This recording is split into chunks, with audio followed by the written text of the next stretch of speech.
भारत की मृदाएं। देखिए, मिट्टी के अध्ययन को क्या कहा जाता है?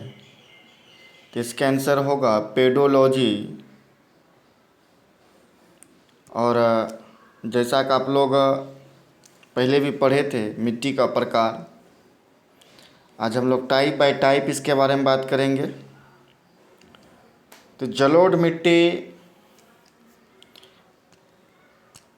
भारत के सर्वाधिक क्षेत्र में कौन सी मिट्टी पाई जाती है? तो ये जलोढ़ मिट्टी, और जलोढ़ मिट्टी को हम लोग भी कछारी मिट्टी के भी नाम से जानते हैं। काली मिट्टी का दूसरा नाम बहुत ही इम्पोर्टेंट है।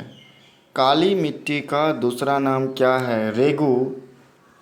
रेगूर या रेगूर मिट्टी अन्य किस नाम से जाना जाता है? तो इसका आंसर हो जाएगा काली मिट्टी। बहुत इम्पोर्टेंट क्वेश्चन है दोस्त, वीडियो को ज़रा शेयर कर दीजिए एक भाई के लिए। रेगू मृदा सर्वाधिक किस राज्य में पाई जाती है?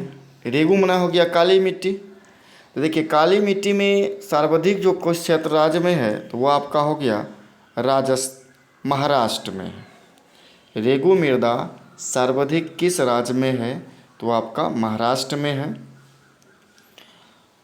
मालवा पठार, देखिए मालवा पठार में मृदा की सबसे अधिक है।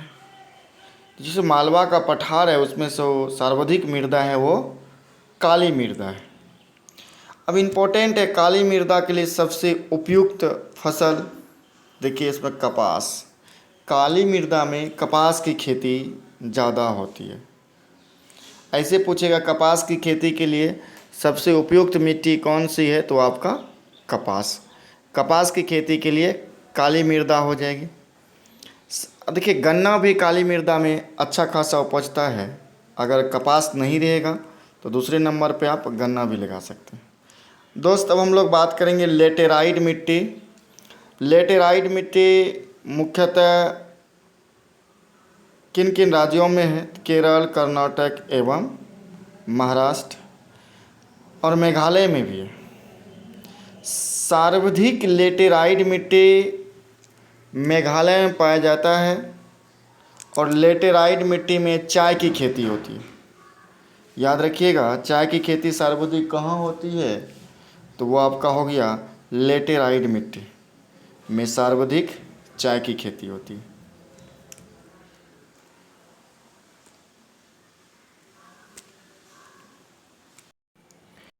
मृदा की उर्वरकता बनाने के लिए आप लोगों को दलहनी फसल लगाना चाहिए। ये बहुत बार पूछा गया था। मृदा का उर्वरकता का मतलब हो गया उपज बढ़ाने के लिए दलहनी फसल का उपयोग करना चाहिए, ताकि जो है उसमें नाइट्रोजन उपलब्ध हो मिट्टी में, और ताकि मिट्टी में उपज अधिक होना चाहिए।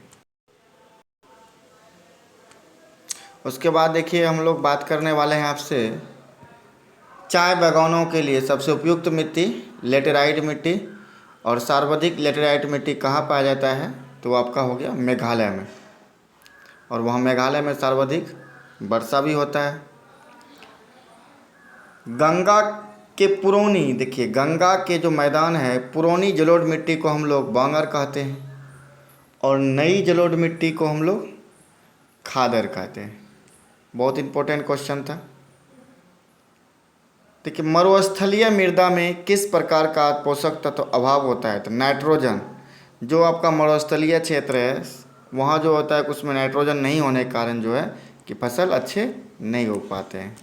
जैसे पीएच मान के अनुसार प्राकृतिक, देखिए 1 से 6 अगर पीएच मान है तो वह मिट्टी आपका अम्लीय हो जाएगा। 7 है तो उदासीन होगा। 7 से अधिक होगा तो आपका क्षारीय हो जाएगा। देखिए, जैसे कि नीचे एक लाइन में देखते होंगे, लाल और पीली मृदा अम्लीय प्राकृतिक है, जिसमें नाइट्रोजन, फास्फोरस एवं ह्यूमस की कमी होती है। दोस्त, आप लोगों को कुछ नया टॉपिक है, इसको आप लोग देख लीजिएगा, और जहाँ जहाँ क्वेश्चन पूछ रहा है अब वही क्वेश्चन बता रहे हैं। भारत के सर्वाधिक वृहद क्षेत्र में किस प्रकार के वन पाए जाते हैं? उष्णकटिबंधीय वन पाए जाते हैं। उष्णकटिबंधीय सदाबहार के क्षेत्र में वर्षा जो होती है वह 200 सीएम से अधिक होती है।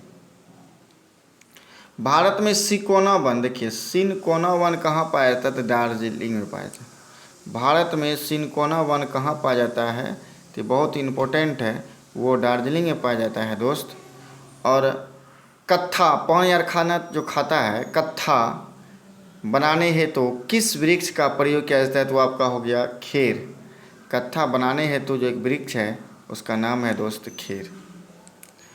एक इम्पोर्टेंट बात है आपका है, भारत में वन, देखिए भारत में वन संरक्षण अधिनियम कब पारित हुआ? तो आपका आया 1980 ईस्वी में। भारत में वन संरक्षण वन कब पारित हुआ? तो 1980 ईस्वी में। सागौन तथा साल के वृक्ष किस वनों के पाए जाते हैं? तो उष्णकटिबंधीय अर्धपर्वतीय वन। भारत में किस प्रकार के वन पाया जाता है? तो याद रखिएगा, भारत में सर्वाधिक किस प्रकार के वन पाए जाते हैं? उष्णकटिबंधीय शुष्क पर्वतनीय वन। यह इंपॉर्टेंट लाइन ऊपर में देख लीजिए, भारत के सर्वाधिक किस प्रकार का वृहद क्षेत्र है?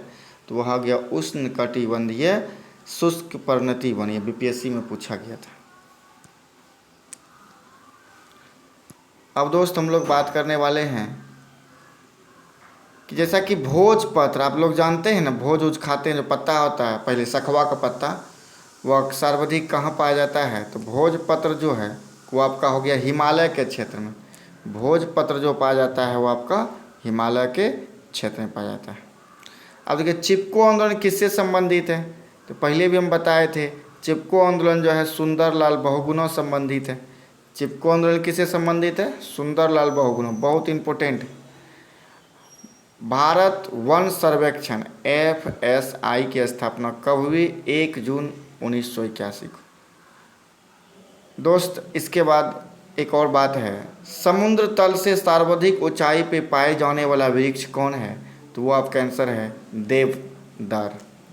इस वीडियो को एक बार शेयर कर दीजिए और हो सके तो लाइक कीजिए, डिसलाइक को कीजिएगा तो अच्छा है।